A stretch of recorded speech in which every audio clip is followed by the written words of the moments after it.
History of Rust. Rust is a systems programming language focused on speed, memory safety, and parallelism. It was first designed by Graydon Hoare at Mozilla Research, with contributions from Dave Herman, Brendan Eich, and others. Its development started around 2006, and it saw its first official pre-alpha release in January 2012. The language has since evolved, emphasizing safe concurrency and memory management, and has grown in popularity for its ability to achieve system-level performance without some of the pitfalls of C and C++. Since this topic is historical in nature, there isn't specific code associated with the history of Rust. However, understanding the background helps appreciate the language's design goals and the problems it addresses in systems programming. The origins of Rust at Mozilla and the driving force of creating a memory-safe systems language without a garbage collector makes it unique. This context helps in understanding Rust's stringent compile time checks and ownership principles, which are central to its safety guarantees and differentiating factors in the landscape of programming languages. Rust design goals. Rust is a systems programming language designed with a focus on safety, speed, and concurrency.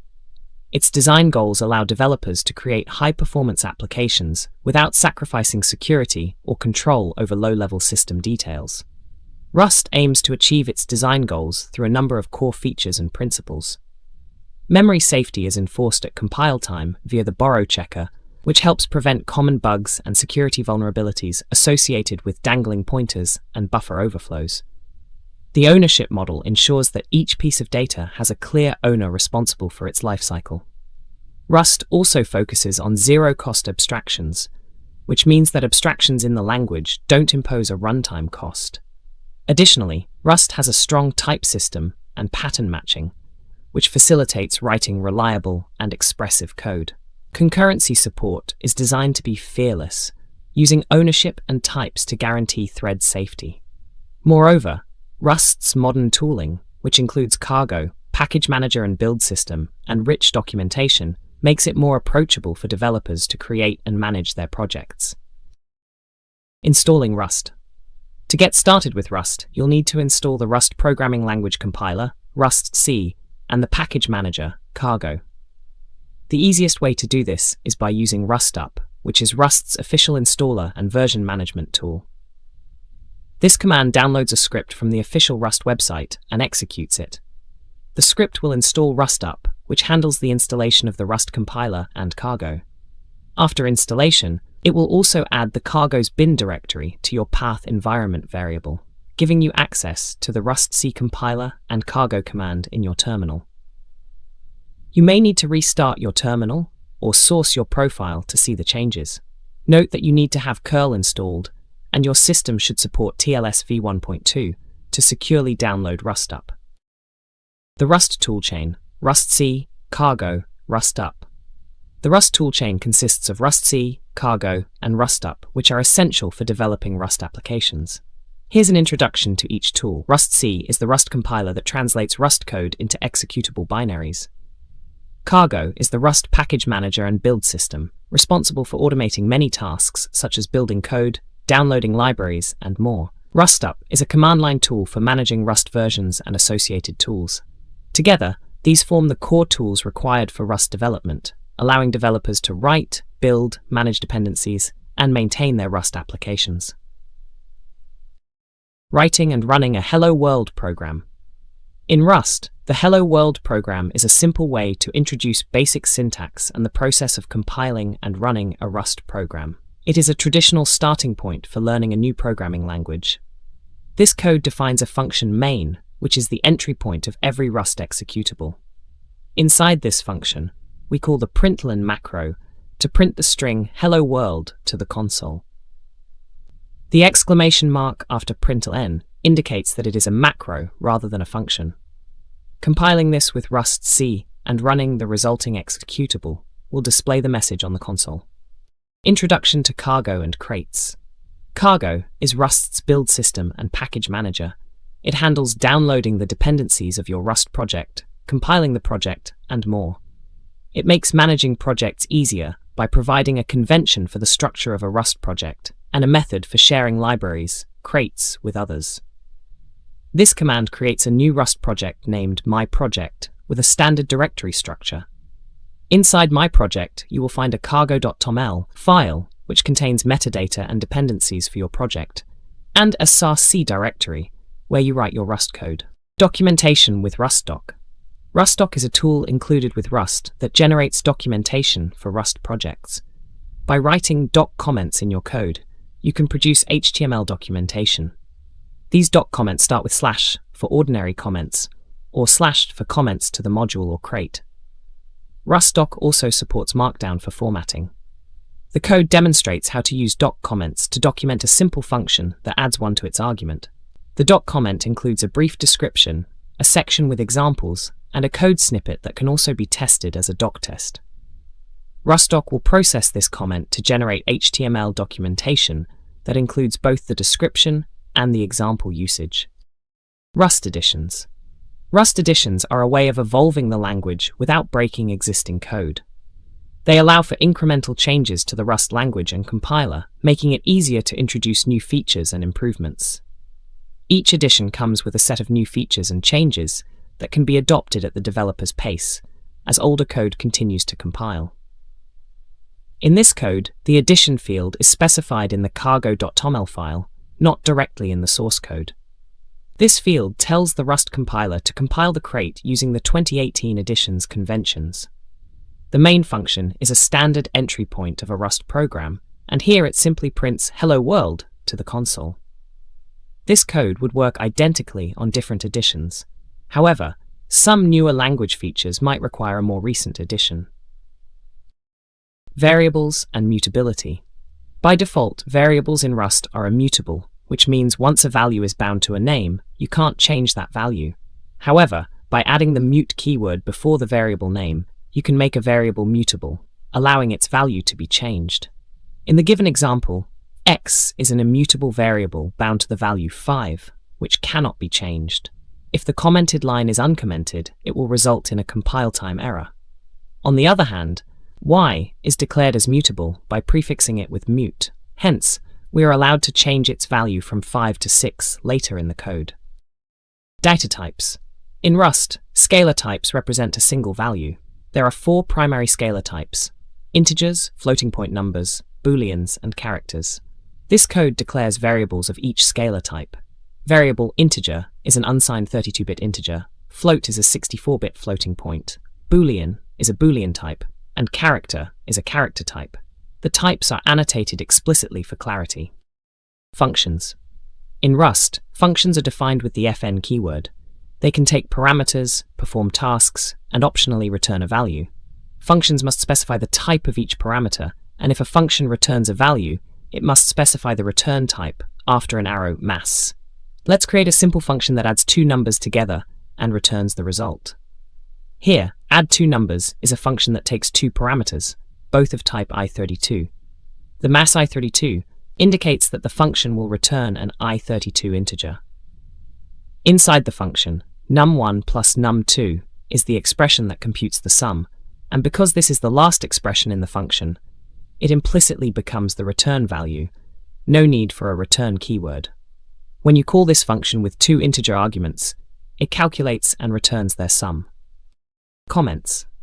In Rust, comments are non-executable lines of text in the code that explain what the code does.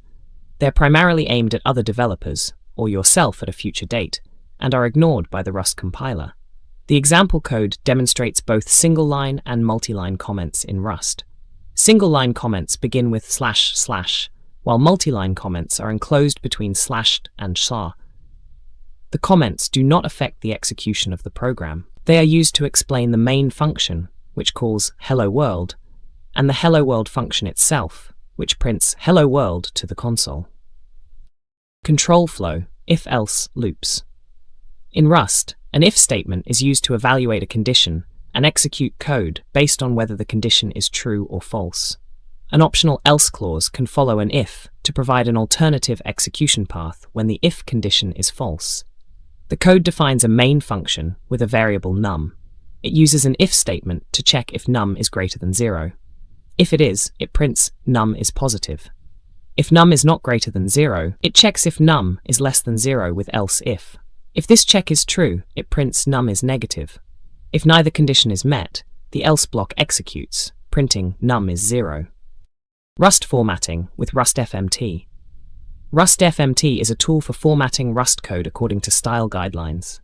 You can invoke Rust FMT to ensure your code is neatly organized and adheres to the conventions set by the Rust community, which can be particularly useful before committing your code to a shared repository. In the above code, Rust FMT would adjust spacing, add appropriate line breaks, and ensure proper indentation. It would turn the poorly formatted code into something that is more readable and structured according to the Rust style guide. Ownership rules. In Rust's ownership system, there are some rules that the compiler checks at compile time. None of these rules affect the runtime performance, but they are enforced to ensure memory safety. The code attempts to create a string S1 and then copy its value to S2. After this operation, it tries to print S1, which will result in a compile time error. Rust's ownership system will move the value of S1 to S2, a move, causing S1 to no longer hold that value. Consequently, S1 cannot be used after the value has been moved to S2, which is what Rust calls ownership transfer. This behavior enforces one of the main ownership rules. A value in Rust can have only one owner at a time. References and borrowing. In Rust, borrowing means accessing data without taking ownership of it. This is achieved with references, which allow you to refer to a value without owning it. There are two types of references, immutable and mutable. Immutable references allow read-only access to the value, while mutable references allow modifying the value. However, Rust's borrowing rules enforce at compile time that there cannot be mutable references while an immutable reference exists, and that references always point to valid data. The code above demonstrates immutable and mutable borrowing in Rust. The function calculateLength takes an immutable reference to a string, denoted by an string, and returns its length without needing ownership of the string. This allows S1 to be used later on since its ownership was not taken. Conversely, the appendWorld function accepts a mutable reference to a string, and mute string, and appends a string slice to it. This modifies S2 in place. Rust guarantees at compile time that these operations are safe, ensuring that S1 and S2 are not modified or dropped while borrowed. The slice type. In Rust, a slice is a reference to a contiguous sequence of elements in a collection rather than the whole collection.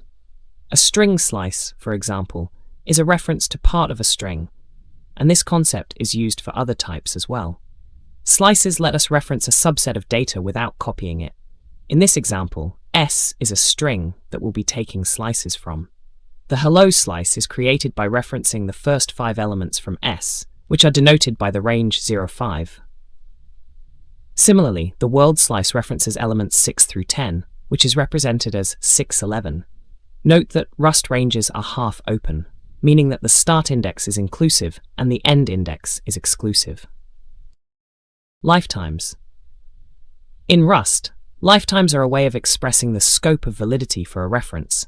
They help the compiler ensure that references are valid as long as they are used. A lifetime annotation doesn't change the lifetime of any variable, it just describes the relationships between the lifetimes of multiple references. The function longest takes 2 string slices and returns the longest one. The lifetime annotation A is used here to tell the compiler that both input references, X and Y, and the output reference must all have the same lifetime. This ensures that the reference returned by the function is not outliving the references passed to it. Lifetime elision. In Rust, all references have lifetimes, which are the scopes for which the reference is valid. However, specifying lifetimes for each reference can be verbose. Rust's lifetime elision rules allow the compiler to infer lifetimes in certain scenarios, reducing the annotation burden on the programmer.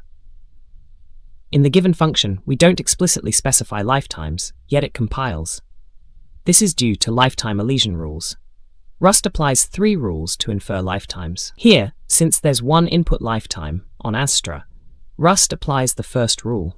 The output lifetime is assigned to the same lifetime as the input. If the compiler is unable to infer lifetimes, it will prompt the programmer to annotate them. However, This function is simple enough for the compiler to determine that the return string slice will live as long as the input slice. Lifetime annotations. In Rust, every reference has a lifetime, which is the scope for which that reference is valid. Lifetime annotations are a way for Rust to borrow references safely without causing any dangling references. They are denoted by an apostrophe followed by lowercase letters. In this example, the function longest takes 2 string slices and returns the longest of them. The lifetime annotation A is used to specify that the output lifetime is tied to the minimum of the lifetimes of inputs X and Y. This ensures the returned reference cannot outlive the input references, preventing dangling references. The lifetime annotation is required when the function can return either of the 2 input references, as it is not clear from the code alone which input reference the output will be tied to. Defining and instantiating structs. In Rust, structs allow you to create custom data types that group together related values. Below is an example of how to define a struct and create an instance of it. The code defines a person struct with 2 fields, name of type string and age of type U8. The struct is then instantiated in the main function, creating a person object named person with the name Alice and age 30. The fields are initialized using the struct update syntax, which specifies each field's value. Finally, the println macro is used to display person's name and age. Method syntax. In Rust, methods are functions that are associated with a particular type, such as a struct or an enum. Methods are defined within the context of a struct or enum definition, and they can take a special first parameter, self, which represents the instance of the type that the method is being called on. The code defines a rectangle struct with 2 fields, width and height. The impl block implements a method called area for the rectangle struct. The area method takes an immutable reference to self, the instance of rectangle on which it is being called. When the area method is called as rect.area in main, it multiplies self.width and self.height to compute the area of the rectangle. The println macro then prints the area to the console. Associated functions. In Rust, associated functions are functions that are associated with a particular type, such as a struct or an enum, and are typically called static methods in other languages. They are defined within the implementation block of the type and are called using double-colon syntax. Associated functions do not take an self or an mute self as their first parameter, meaning they do not operate on an instance of the type. The code defines a struct named rectangle with 2 fields, width and height. Inside the impl block, an associated function new is defined. This function takes 2 parameters, width and height, and returns a new instance of rectangle. To create a rectangle, we would call rectangle new 1020, which would return a rectangle instance with a width of 10 and a height of 20. Enums and pattern matching. Enums in Rust allow you to define a type that can be one of several variants. Each variant can optionally have data associated with it. Here, we define an enum named message with 4 variants: quit, move, write, and change color. Move contains a structure with named fields X and Y, write contains a single string, and change color contains 3 I32 values. The quit variant doesn't have any data associated with it. The option enum. In Rust, the option enum is used to represent an optional value, a value that may either be something, some, or nothing, none. It is a safer way to handle the concept of nullability, commonly found in other programming languages, thus preventing many common errors.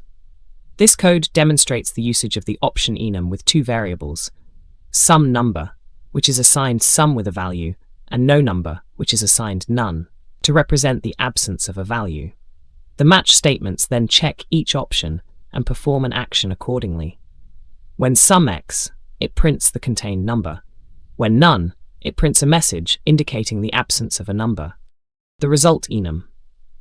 In Rust, the result enum is used for error handling. It represents a value that can either be a success, OK, or an error, err. This is used in operations that can fail, such as file reading or parsing data. It allows developers to handle errors in a controlled manner without causing the program to crash unexpectedly. The provided code defines a function divide that takes a numerator and denominator and returns a result. The result type has two variants, OK, indicating successful computation, and error, representing an error with an accompanying error message. If the denominator is 0, it returns error with a message. Otherwise, it returns OK with the division result. In the main function, pattern matching via match is used to handle the result of divide. If the result is OK, it prints the division result. If it's an error, it prints the error message. The match control flow operator. In Rust, match allows you to compare a value against a series of patterns and then execute code based on which pattern matches. Each pattern can be followed by the equals operator and the code that should be run. Match is exhaustive, so all possible values must be covered. The example code defines an enum called direction with 4 variants. It also defines a function match direction that takes a direction and uses a match statement to determine which direction is passed. For each variant of the enum, there is an arm in the match statement that prints a corresponding message. This demonstrates how match can differentiate between the enum variants and trigger specific logic for each one. Panic and result. In Rust, the panic macro is used to halt program execution when it encounters a fatal error that it cannot recover from. The above code defines a main function that immediately calls the panic macro with a message. When this program is run, execution stops and the message is displayed to the console. The program exits and provides a backtrace if enabled. The result type. In Rust, the result type is an enum used for error handling. It represents a value that might be an OK, indicating success with the resulting value, or an error, denoting an error with the error information. In the example, divide is a function that takes 2 I32 numbers as input and returns a result, indicating success or error. If the second argument b is 0, it returns an error with a message. Otherwise, it returns OK with the division result. In main, the divide function's result is matched to either print the result or the error message. Error propagation. In Rust, error propagation is used to simplify error handling by allowing errors to be passed upward in the function call stack.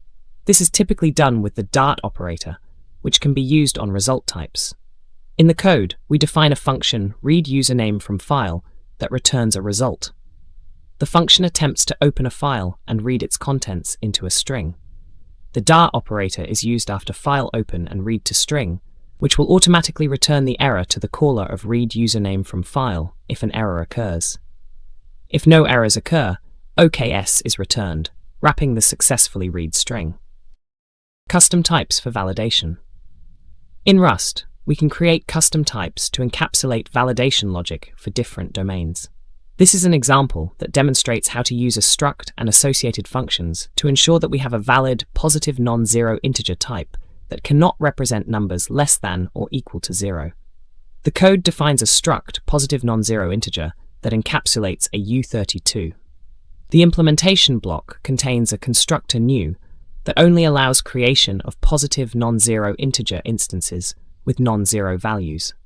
If the given value is 0, the constructor returns an error with a descriptive error message. Otherwise, it returns OK with the new object. In the main function, we attempt to create an instance with the value of 0, which results in an error message being printed due to the failed validation. Handling recoverable and unrecoverable errors. In Rust, recoverable errors are situations in which it is reasonable to report the error to the calling code and then try to recover from it. This is done using the result enum, which is defined as result TE, where T is the type of value that will be returned in a successful case, and E is the type of error that will be returned if something goes wrong. Here, file open returns a result TE. The match expression is then used to handle the result. If result is OK, the file handle is returned and stored in F. If result is error, panic macro is called with a custom error message, including the error details. This is a simple error handling case. In more complex cases, you might react differently to different errors or even attempt a recovery, like retrying the operation or logging the error and continuing. Vectors. Vectors in Rust are similar to dynamic arrays that can grow or shrink in size. They are defined in the standard library as vect, where T can be any type. Vectors can only store values of the same type.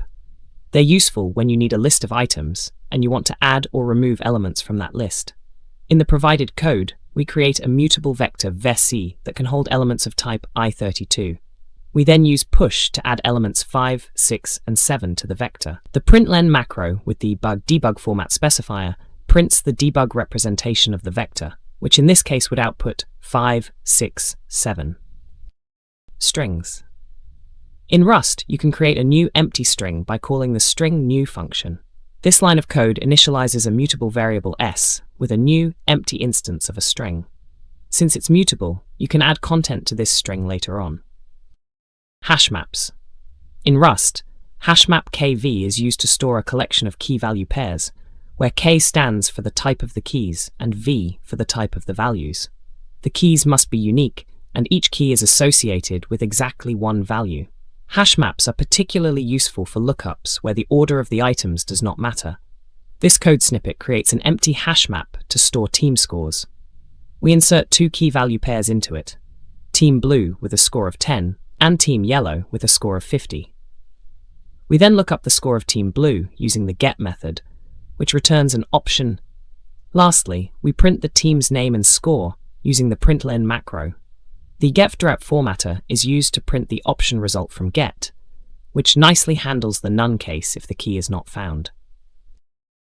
Iterators and closures. In Rust, iterators are lazy, which means they have no effect until you call methods that consume the iterator to use it up.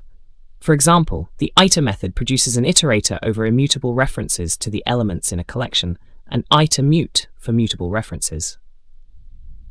The for loop is one of the most common methods for consuming an iterator, as it applies a closure to each item. Here, we create a vector v containing integers. Then, we obtain an iterator viter by calling the iter method on our vector.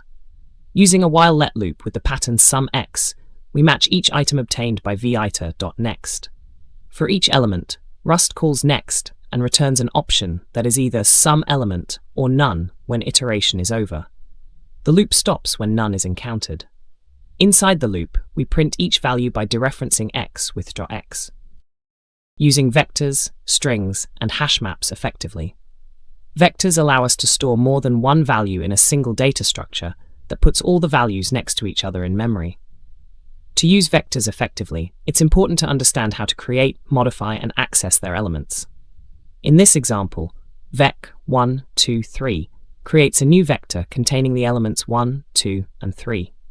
The push method adds a new element 4 to the end of the vector. The variable third is a reference to the third element of the vector, which is accessed using indexing 2, as indexing starts at 0. Finally, the value is printed to the console, creating modules to control scope and privacy. In Rust, modules are a way to organize code within a crate into smaller, reusable components. They also help to define the privacy boundaries, enabling you to specify which parts of your code are exposed to external users of the module, public, and which are not, private. In the given code snippet, mod_my_module defines a new module. Inside this module, there is a private function, which can only be accessed from within the module. In contrast, public function is a public function designated with the pub keyword, making it accessible from outside the module as well.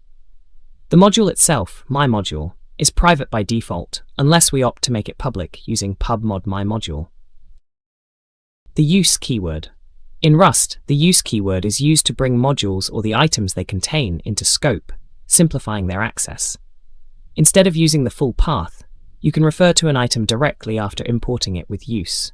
In the code, we define a module myModule with a public function myFunction. The use keyword is then utilized to bring myFunction into scope in the main program. Consequently, we can call myFunction directly without prefacing it with myModule, making the code cleaner and more readable. Nested modules. In Rust, modules can be nested within each other to create a hierarchical organization of code. Each module can contain functions, structs, enums, and even other modules. This allows for better organization and encapsulation of code.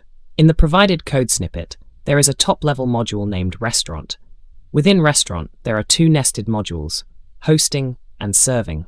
The hosting module is public, pub, allowing other parts of the code to access it, and contains a public function add to waitlist. The serving module is private by default, with private functions take order, serve order, and take payment, which means they can only be accessed from within the serving module or the restaurant module. Creating packages and crates. In Rust, a package is a collection of crates, and a crate can compile into a binary or a library. Packages are created using Cargo, Rust's package manager and build system. The command cargo new myPackage initializes a new package with the name myPackage. It creates a new directory with the same name that contains a cargo.toml file, which is used to configure your package, and a src directory with a main.rs or lib.rs file, depending on whether you want to create a binary or a library crate. The initial cargo.toml provides the necessary metadata for your package to compile and includes the package name, version, authors, and dependencies. Using external packages. To use external packages in Rust, you typically find the desired library, crates, at crates.io. Once identified, you specify the dependency in your cargo.toml file, and Rust's package manager, Cargo, handles the download and compilation for you. The code snippet provided is a portion of a cargo.toml file where two external packages, Serda and Serda.json, are specified under the dependencies section. Each line defines the package's name and the version required, telling Cargo which crates to fetch and install. Writing tests. In Rust, unit tests are written in the same files as the code, using the #saf test attribute to specify that they should not be included in the production build. The #saf test attribute flags functions as test cases. The given code demonstrates a simple function add2 that adds 2 to any integer. The tests module is conditionally compiled only when running tests due to the #saf test attribute. Inside the module, the test add2 function is marked with #test, indicating it's a test case. The assert_eq macro is used to assert that the output of add2 equals 4. If the assertion fails, the test will fail.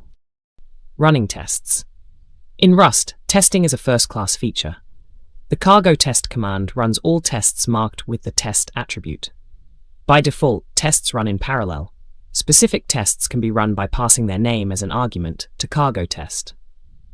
The command provided is the simplest way to run tests in a Rust project. It looks for tests in your source code marked with test and executes them. The terminal will output the results, showing which tests passed and which failed. Test organization. In Rust, unit tests are typically located in the same file as the code they're testing. They are often placed in a module embedded with @cfg test to indicate they should not be included in the production build. The function add2 takes an integer and returns its value incremented by 2. In the nested tests module, we have a unit test called itAdds2, which uses the assert_eq macro to test whether add2 correctly adds 2 to the input.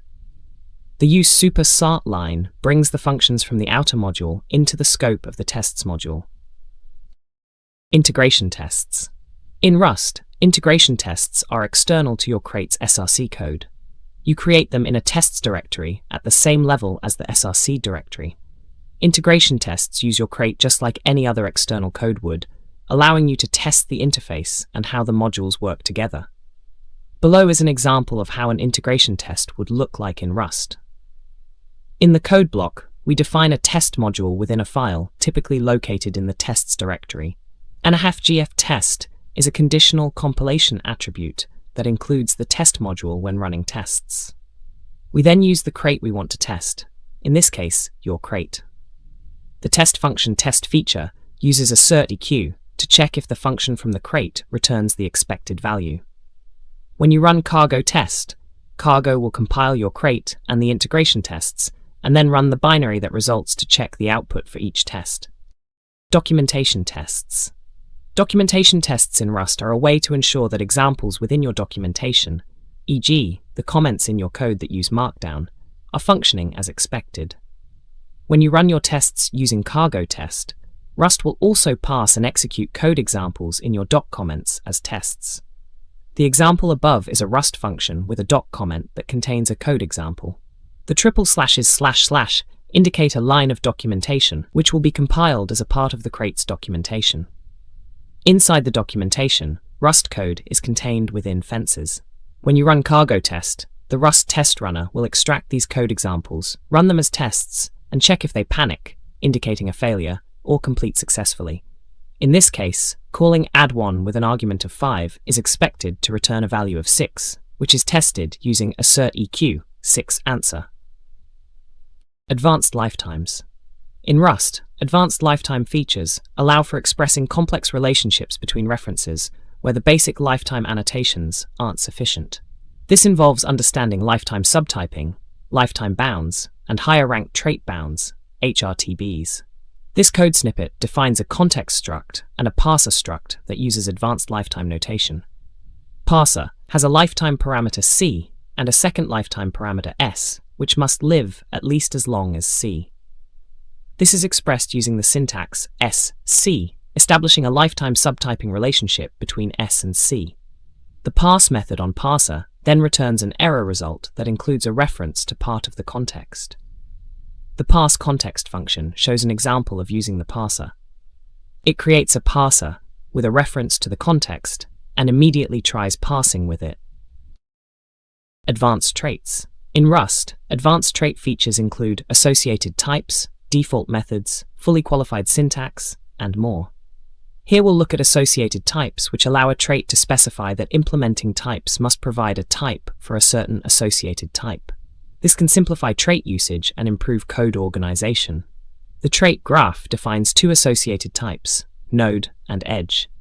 These allow us to abstract over the types of the nodes and edges. Implementers of this trait, like mygraph, must then specify concrete types for these associated types. The methods hasEdge and edges make use of these associated types, and in the case of mygraph, they are implemented with dummy logic for illustration purposes. Advanced types. In Rust, you can create a type alias to give an existing type another name. This is useful for reducing repetition and improving code readability, especially when dealing with complex types like those involving generics. The type keyword is used to define a type alias. In this example, kilometers is an alias for I32. This doesn't create a new type, it creates a new name for an existing type.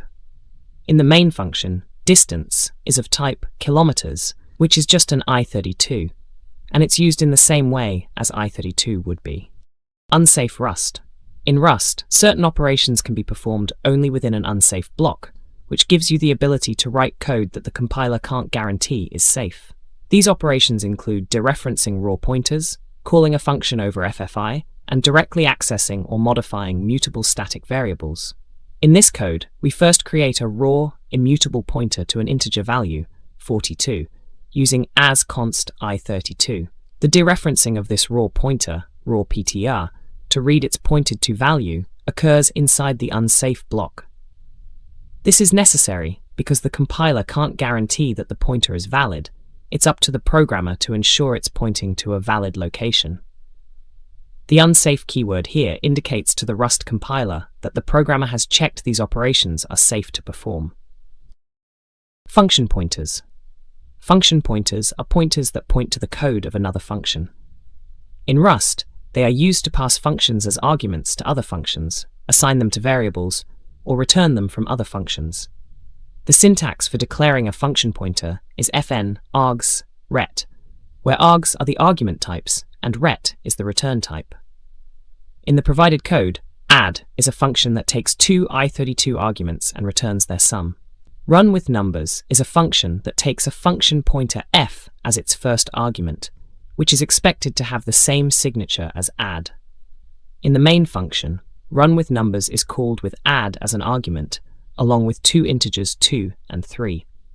The function pointer add is used to calculate the sum, and the result is printed. This example shows how function pointers can be used to pass functions as arguments. Advanced functions and closures. In Rust, you can define variables that point to functions. A function pointer has a type that specifies what kind of function it points to. In this example, add1 is a function that takes an I32 and returns an I32. DoTwice is a higher order function that takes a function pointer f and an I32 arg and applies f to arg twice, summing the results. In main, we pass add1 as an argument to do twice, demonstrating the use of function pointers. Macros. In Rust, macros are a way of writing code that writes other code, which is known as metaprogramming. Macros are a powerful feature that allow you to write dry, don't repeat yourself code and extend the language in new ways. There are several kinds of macros in Rust, but the most common are declarative macros, macro rules, and procedural macros. In the code, we define a simple macro using macro rules. This macro is named sayHello, and it takes no arguments, as indicated by ha. When this macro is called, it will expand to the code inside the curly braces, which is a call to the println macro that prints the string hello to the console. Macros are expanded at compile time, and the macro call will be replaced by the expanded code. Threads and multi-threading. In Rust, concurrency is achieved by creating multiple threads. A thread is a lightweight sequence of instructions designed to be executed independently. Multi-threading allows a program to perform multiple tasks at the same time. Rust provides attributes to manage threads, create data races safety, and ensure memory safety. The code demonstrates the creation of a new thread using the thread spawn function. This function takes a closure as an argument and executes it in a new thread. The main thread concurrently runs a loop that prints out a message. To synchronize threads, we call handle.join, which pauses the main thread and waits for the spawned thread to finish. The unwrap is used to handle any potential errors that could arise when joining the thread. Message passing concurrency.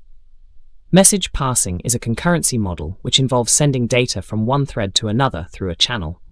This model is often summarized by the phrase, "Do not communicate by sharing memory, instead share memory by communicating." Rust safely supports this concurrency concept through the stead-sync MPSC module, where MPSC stands for multiple producer, single consumer. In the provided example, we create a channel using MPSC channel. This gives us a sending end, TX, and a receiving end, RX. A new thread is then spawned, which creates a string, val, and sends it through the sending end of the channel using tx.send val. Sending consumes val, so it cannot be used after that. The main thread blocks on rx.refv until the sent value is received, which is then printed to the console.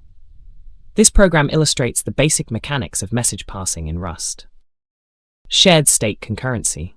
In Rust, shared state concurrency involves using threads that can access shared memory. Safe shared state concurrency can be achieved with mechanisms like mutexes, which ensure that only one thread can access a piece of data at a time. The argt type is a thread-safe reference-counted pointer which allows multiple threads to own a piece of data. Below is an example where multiple threads increment a shared counter using a mutex wrapped in an arc. The code creates a mutex wrapped inside an arc to be shared among threads. The arc allows the mutex to be safely shared across threads by providing a thread-safe way to reference count the data it points to. A mutex is used to ensure exclusive access to the data, avoiding race conditions. The counter value is incremented inside the lock. To avoid deadlocks, we make sure to release the lock, which happens automatically when the lock guard goes out of scope. The join on each handle ensures all threads complete before printing the result. The sync and send traits. In Rust, all types are automatically send unless they contain some form of non-send data, like raw pointers. Similarly, a type is sync if it is safe to access from multiple threads. Send means a value of the type can be transferred between threads. Sync means that a value of the type can be referenced from multiple threads. To clarify, send enables moving the ownership and sync allows multiple references. In this example, we define a struct shared resource that is both send and sync. We wrap it in an arc atomic reference counter, allowing us to safely share ownership across threads. By cloning the arc, we increment the reference count and send the clone to a new thread. The steaded thread spawn function moves shared clone into a new thread. Since shared resource does not contain any non-thread safe types, it's safe to share shared clone between threads. Atomic operations and the atomic types. In concurrent programming, atomic operations are fundamental for ensuring data integrity when multiple threads access shared data. Rust standard library provides atomic types via the stedsync atomic module. These types include atomic bool, atomic isize, atomic usize, atomic I8, atomic U8, atomic I16, atomic U16, atomic I32, atomic I64, atomic U64, and atomic patia. Atomic types provide methods for performing thread-safe operations on their data, which guarantees that the operations are indivisible. The code shows the use of atomic usize, a type that provides an unsigned integer which can be safely shared between threads.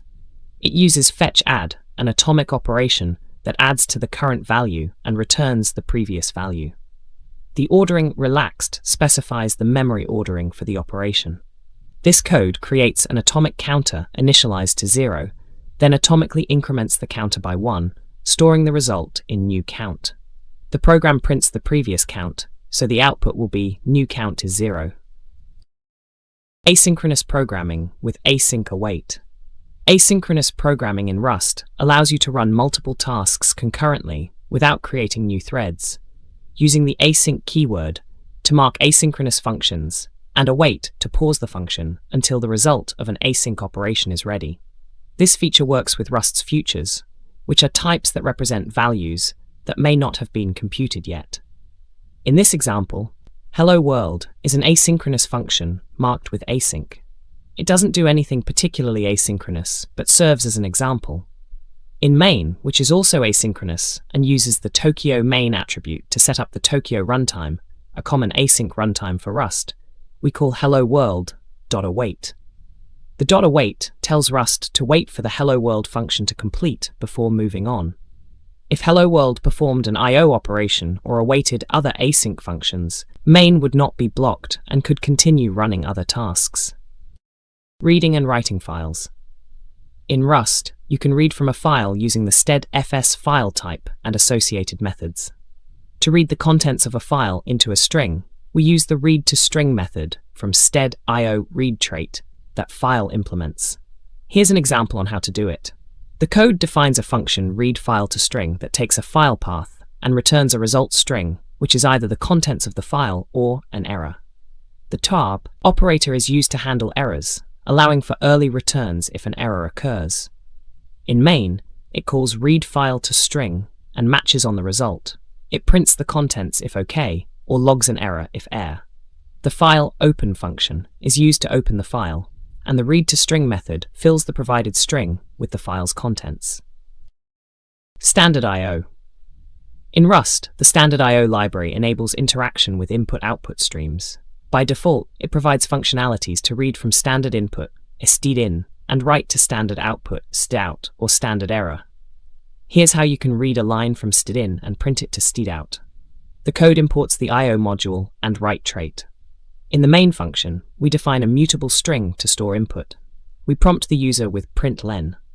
Using I/O std.in read line, we read a line into input and handle potential errors with expect. Finally, we print the trimmed input to avoid any trailing new line. File system operations. To read the contents of a file in Rust, we utilize the std.fs module, which provides the read-to-string function to easily read the contents of a file into a string. The code attempts to read the contents of hello.txt into a string named contents using fs read-to-string. The daj operator is used to propagate errors, if any occur during file reading. If successful, the contents of the file are printed to the console. The function returns OK to indicate success. Environment arguments and variables. In Rust, command line arguments can be accessed through the stdenv-args function, which returns an iterator of the arguments passed to the program. This is useful for parameterizing the execution of the program. In the given code snippet, we import the stdenv module. In the main function, we use env-args to create an iterator that collects all arguments into a vector of strings. We then print the collected arguments. When you run this program and pass command line arguments, it will display them back to you. Command line applications. Command line applications in Rust can be constructed using the standard libraries env-args to handle command line arguments. The code example demonstrates the collection of command line arguments in a Rust program. The stdenv-args function returns an iterator that yields a string for each argument. This iterator is then collected into a vector of strings. the len method checks the number of arguments, and based on that, the program either prints the first argument or a message indicating no arguments were passed. Generic data types. In Rust, you can use generics to create definitions for items like function signatures or structs, which we can then use with many different concrete data types. Let's define a generic function that returns the largest item in a slice. In the provided code, we define a function largest that takes a slice of items of some generic type t. The type t must implement the partial OR trait so we can compare values, and copy so they can be easily copied within the function. This enables the function to find and return the largest item. We iterate over references to elements in the slice with iter, and compare each element to the current largest using operator. If a larger item is found, it replaces largest. Finally, the function returns the largest item found. Traits, defining shared behavior. In Rust, traits are used to define shared behavior that can be implemented by multiple types. You can think of them as a way to define an interface in other programming languages. Traits allow us to abstract over common behavior and are used to enable polymorphism in Rust. Below is an example of how to define and implement a simple trait. The trait speak is defined with a single method speak, which returns a string. The structs dog and cat represent different types of animals. The speak trait is then implemented for both dog and cat, providing the specific behavior for their version of speak. The function makeAnimalsSpeak is generic over any type that implements the speak trait and prints the result of the speak method. In the main function, we create instances of dog and cat and pass them to makeAnimalsSpeak, which triggers their respective speak behavior. Trait bounds. In Rust, trait bounds specify that a generic type must implement a particular trait, so the methods of that trait can be called with that type. This is useful for constraining the types that can be used with generic functions or structs. In the code, the function printItem takes a generic parameter t, which must implement the display trait. This trait is provided by the Rust standard library and is required for types that can be formatted to a string. The printItem function uses this trait to print the item. It's called with a string and an integer, both of which implement display, thus satisfying the trait bound. If a type that does not implement display is used here, the code will not compile. Multiple trait bounds. In Rust, when you have generic types and you want a type to implement multiple traits, you use multiple trait bounds. This allows you to specify that a type must provide the behavior defined by more than one trait. Multiple trait bounds can be specified with the plus syntax. In the provided code, some function requires its generic type parameter t to implement both the display and debug traits from the standard library. The plus sign is used to combine both trait bounds. The function then prints out the argument using both the formatting styles. This ensures that any type passed to some function must be printable both in a user-facing format and in a format suitable for debugging. Returning types that implement traits. In Rust, you can write functions that return a value which implements a particular trait without having to specify a concrete return type. This is achieved using trait objects or the impl trait syntax for return types. In the code, describe is a trait with a method describe. The function produceDescription returns an instance of a struct that implements the describe trait using impl describe to indicate the return type. However, the actual return type is not mentioned explicitly. It is inferred from the thing struct, which implements describe. The describe method of thing returns a string description of the struct with its name. Where clauses. In Rust generics, a where clause is a syntactic tool that allows you to specify constraints on generic type parameters. These constraints can define what traits must be implemented by the types. Using where clauses can improve the readability of complex type bounds compared to inline bounds. The function printItems takes two parameters of different types t and u. The where clause specifies that both t and u must implement the display and clone traits. By listing these constraints after the where keyword, the function's signature is kept clean, separating the function's parameters list from its constraints. This improves readability, especially when functions have many parameters or complex type bounds.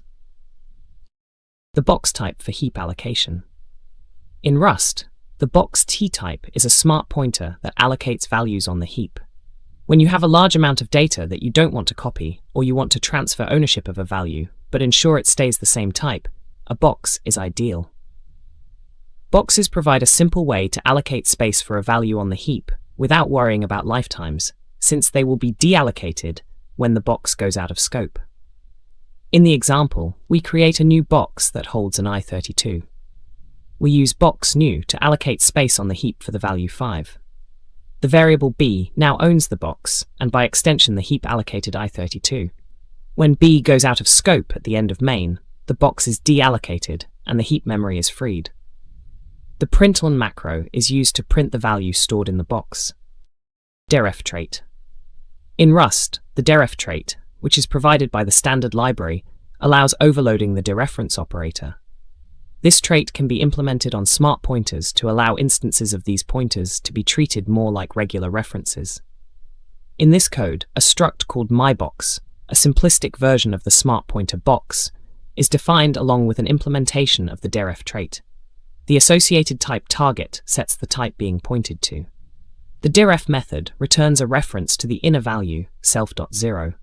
When y is written in main, it is as though we wrote store white deref, thanks to deref coercion, allowing seamless dereferencing. Dropping values with the drop trait. In Rust, the drop trait is used to run some code when a value goes out of scope.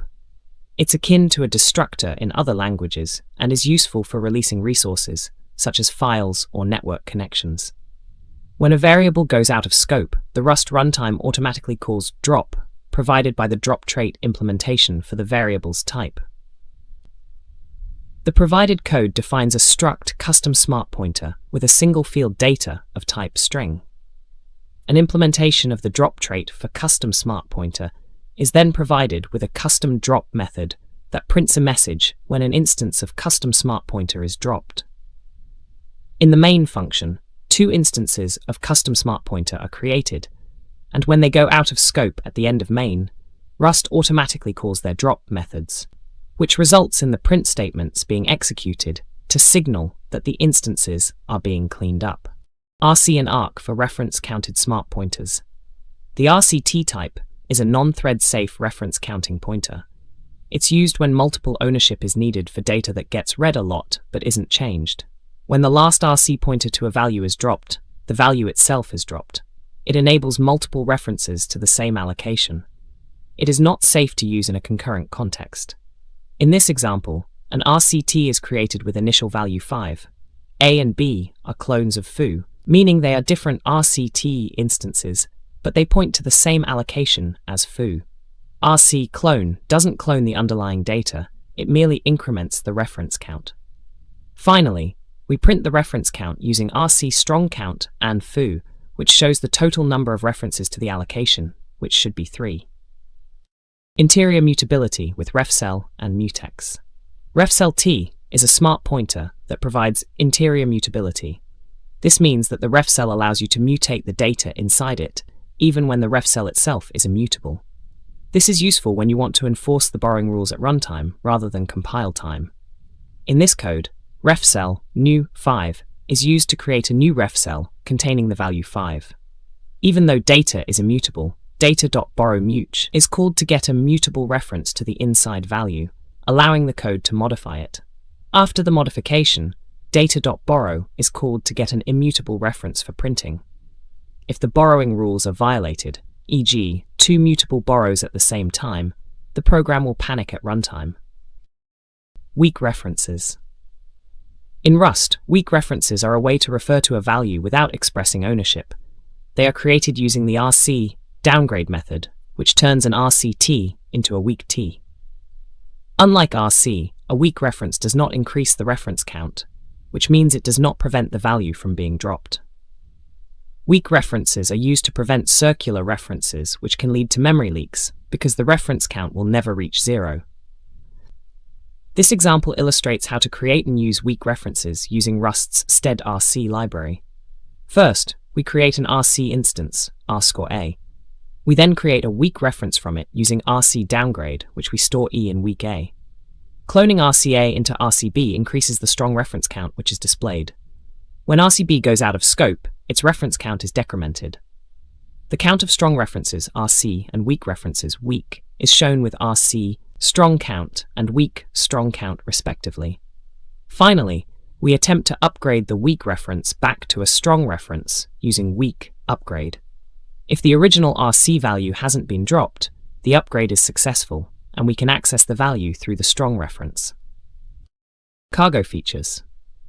Cargo features allow you to optionally include or exclude pieces of code in your Rust project.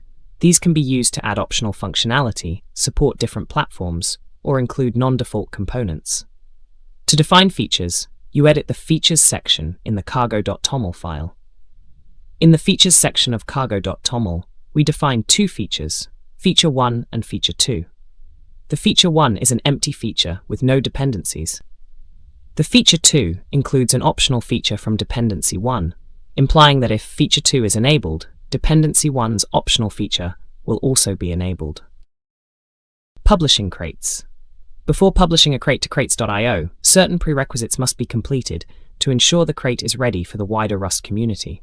This includes proper configuration of the cargo.toml file, documentation, versioning, and more. The command cargo publish is used to upload a crate to crates.io. Before running this, ensure that the cargo.toml contains all necessary metadata, such as name, version, and author. A public to which the crate will be published should be provided as well.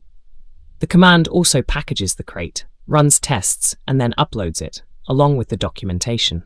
An account on crates.io is required, with a valid API token set up in Cargo's configuration to authenticate the request. Versioning and Semver. In Rust, proper versioning of crates is crucial for dependency management. Rust uses semantic versioning Semver for this purpose, which follows a pattern of major-minor.patch. When releasing a crate or updating dependencies in cargo.toml, it's important to specify the version accurately to ensure compatibility. In the given line from a cargo.toml file, my crate is set to a specific version 1.03. Here, 1 is the major version, representing incompatible API changes. 0 is the minor version, indicating added functionality in a backwards compatible manner. And 3 is the patch version, which includes backwards compatible bug fixes. Semver helps to understand the impact of updating a crate and for maintaining a smooth workflow in Rust project development. Profile-guided optimization. Profile-guided optimization, PGO, is a technique used to improve the performance of a binary by collecting data from running the program in a typical environment and using this data to inform optimization decisions during recompilation. These commands are used in a Rust project to perform PGO. First, the project is built with optimizations geared towards profiling. Next, the binary is run to collect profile data. Finally, the project is rebuilt with the collected data to apply PGO. The second build step leverages the profile to perform optimizations such as better branch prediction, dead code elimination, and more effective inlining, potentially resulting in a more efficient executable. Workspaces. In Rust, a workspace is a set of packages that share the same cargo.lock and output directory. This allows multiple crates to be developed in tandem and is especially useful for larger projects with multiple interdependent crates. Here's how you can define a workspace. The code snippet creates a workspace by adding a workspace section to the cargo.toml file at the root of the project. In this section, members is an array that lists the paths to the directories of the crates that should be included in the workspace. This allows you to run commands like cargo build or cargo test from the workspace root, and Cargo will execute these commands for all the member crates. Custom build scripts. Custom build scripts in Rust are standalone executables that get run before the compilation process of a Rust package. They are used to perform tasks that cannot be handled by Cargo directly, like code generation or building native libraries. The provided code is an example of a custom build script specified in cargo.toml. In the package section, the build key is set to the path of the build script, build.rs.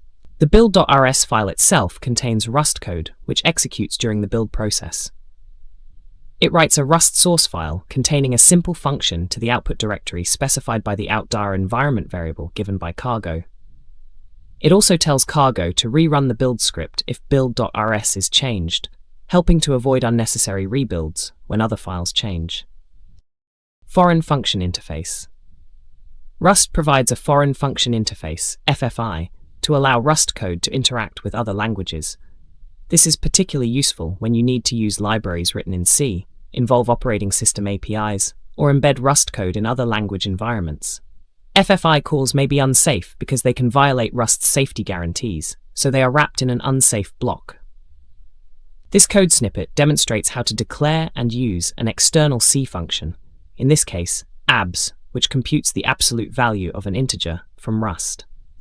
The extern C block is used to declare the external function. The function abs is unsafe to call because it's external to the Rust type system and safety guarantees, so any calls to it must be wrapped in an unsafe block. Inside the main function, we declare a variable x with a value of -10 and another variable y to hold the result. We then call abs within an unsafe block to safely interact with C code. Calling C from Rust. FFI allows Rust programs to call functions written in C. This is useful for leveraging existing C libraries or for performance-critical sections of code. To ensure safety, Rust provides several foreign types and functions to define and interact with C APIs. Here we declare an external C function that takes an i32 and returns an i32. In the main function, we call C function with the value 42. This call is wrapped in an unsafe block because interactions with C are not guaranteed to uphold Rust's safety guarantees. The result of the C function is printed to the console. Note that the actual implementation of C function would be in a separate C file, and you would need to use a build script or external build system to compile the C code and link it with your Rust program. Calling Rust from C. To call Rust code from C, you need to expose a C-compatible API from your Rust code using the extern keyword and no-mangle attribute. This prevents Rust's name mangling so C can locate the functions. The functions must also be declared as pub extern C to ensure they use the C calling convention. In this example, the Rust function add2ints takes two i32 integers, adds them, and returns the result as i32. The function is marked with hashed no-mangle to keep its name consistent for linking, and pub extern C to use the C calling convention. On the C side, we declare the function prototype and call it. When you compile the Rust code to a static or dynamic library and link it with your C code, you can call the add2ints function from your C program. Using extern functions. In Rust, extern is used to define functions that are implemented in another language. This allows Rust code to interface with other programming languages, such as C, for functions that are already available or that are better suited to the other language. In the provided code snippet, we first specify that we want to link against a library named myLibrary with #link name equals myLibrary. Then we use extern C to declare an external function, myCfunction, that is expected to be linked from C code. The keyword unsafe is used to call the function within the main function, indicating that we are aware of the potential risks of calling raw external functions, as Rust cannot guarantee their safety. This is necessary whenever we deal with raw pointers or FFI calls. We then print the result of the function. Creating a static library. In Rust, you can create a static library that can be used by other languages through Foreign Function Interface, FFI. This involves compiling Rust code into a format that other languages can link to and use during their own compilation or linking steps. Here, we'll walk through how to define a Rust library and output it as a static library. The cargo.toml configuration file within a Rust project specifies that the output type of the library is a static library through the crate type key set to static lib. In the sr/lib.res file, the function myFunction is defined with the no-mangle attribute to ensure that its name isn't altered during compilation, allowing it to be called from other languages. The pub extern C signifies that this function should be exposed with C linkage, which is a common denominator for FFI with many programming languages. The function itself simply returns an integer. Compiler plugins. In Rust, compiler plugins, also known as procedural macros, allow for custom code generation, linting, or other compile-time transformations. They are powerful tools that can be used to extend the capabilities of the compiler.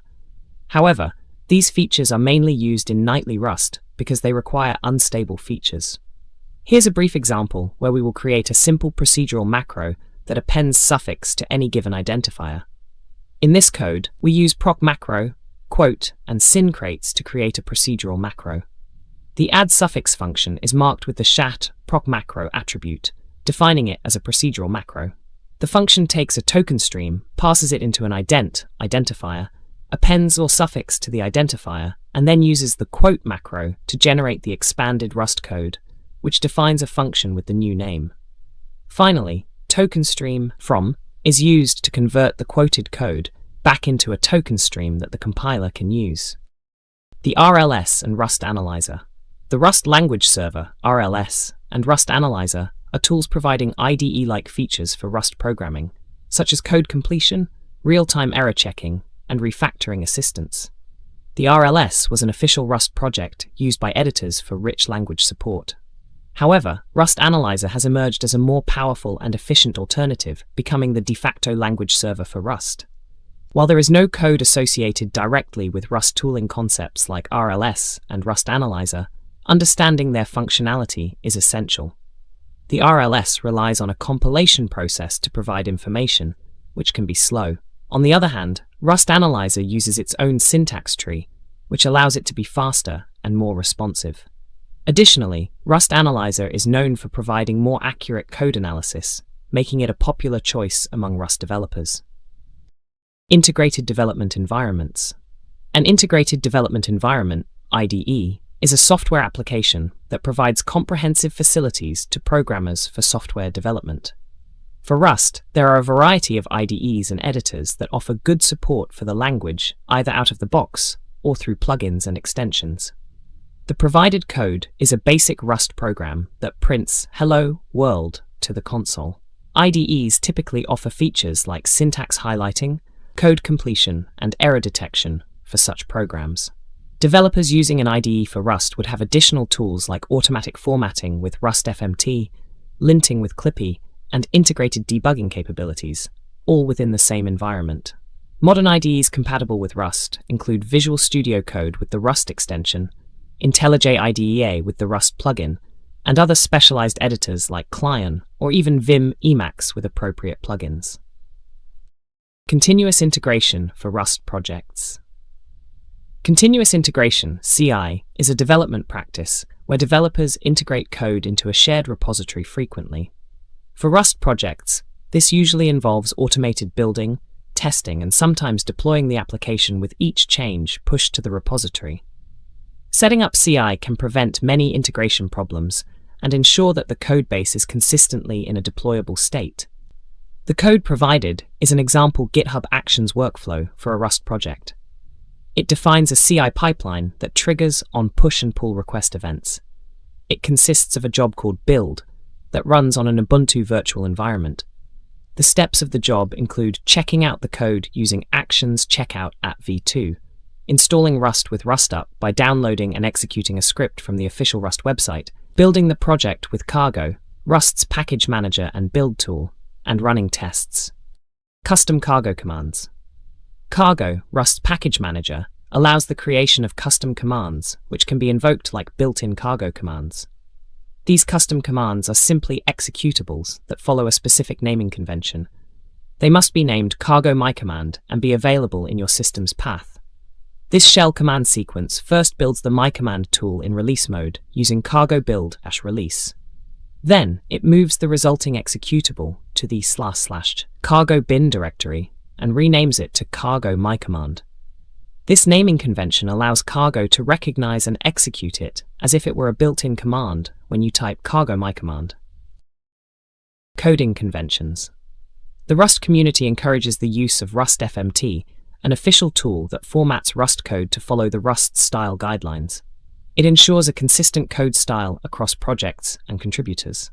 Running Cargo FMT in the terminal automatically formats the entire Rust project following the official style guide. This helps in maintaining consistency and readability in the codebase. Documentation best practices. Writing comments is essential for maintaining code. Rust uses // for single-line comments and #start for multi-line comments. In Rust, comments are not compiled into the final program. Single-line comments start with / and continue to the end of the line. Multi-line comments are enclosed with to start and /to end and can span multiple lines. Comments should explain why something is done, not how, as the code itself should be clear enough for the how. Error handling guidelines. Rust uses result and option enums to handle errors and absence of values, respectively. They are a safer way to manage error cases compared to unchecked exceptions in other languages. In this code snippet, divide function returns a result type that differs depending on the success or failure of the operation. On successful division, an OK value encapsulating the result is returned. If the division fails due to a zero denominator, it returns an error containing an error message. Performance tips. Minimizing memory allocations can lead to better performance. Use iterators and borrow references whenever possible to avoid the cost of allocation and deallocation. The function count even numbers takes a slice of i32, allowing it to work with a reference to an array or vec without taking ownership or copying. It uses an iterator with filter and count to process elements, avoiding the creation of an intermediate collection. Security best practices. It's critical to handle errors properly in Rust to prevent crashes and vulnerabilities. Rust encourages the use of results and options for error handling. Here's a simple example of using a result to handle potential failure. The function doImportantTask returns a result that can be either OK or error. In the main function, we handle this using the dart operator, which will return the error if one occurs. This prevents unwrapping errors without handling them, which could lead to panics and security issues. Understanding the Rust project structure. When you create a new Rust project using Cargo, it automatically generates a standard directory structure. Here's a simple example of what you might see after running cargo new my project. The my project directory is the root of your new project. Inside you'll find a cargo.toml file, which is used to configure your project and list its dependencies. The src directory contains the source code, with main.res being the main entry point for a binary project. Contributing to Rust. Contributing to Rust involves working with the Rust programming language community to improve the language, its standard library, and its tools. It includes submitting code, documentation, participating in design discussions, and helping other users. Before contributing, familiarize yourself with the Rust Code of Conduct and contribution guidelines for the project. Since this topic is conceptual and revolves around community involvement rather than specific code examples, no code snippet is needed. To contribute, one should start by checking the Rust repository on GitHub, looking at the issues tagged with eEasy or eMentor if they're new to the project. Contributors are encouraged to engage with the community on platforms like the Rust Users Forum, the Rust subreddit, and on the official Discord channel. Pull requests and RFCs, request for comments, are common ways to propose changes to Rust itself or its documentation. The RFC process. The RFC, request for comments process, is a peer-reviewed protocol for proposing changes to the Rust language. It ensures that changes are discussed and vetted by the community before being implemented. The process begins with the creation of an RFC document detailing the proposed change. The code provided is actually a URL to the GitHub repository, where all Rust RFCs are discussed and stored. To participate, you'd write a detailed explanation of your proposal in a Markdown file and submit a pull request to this repo.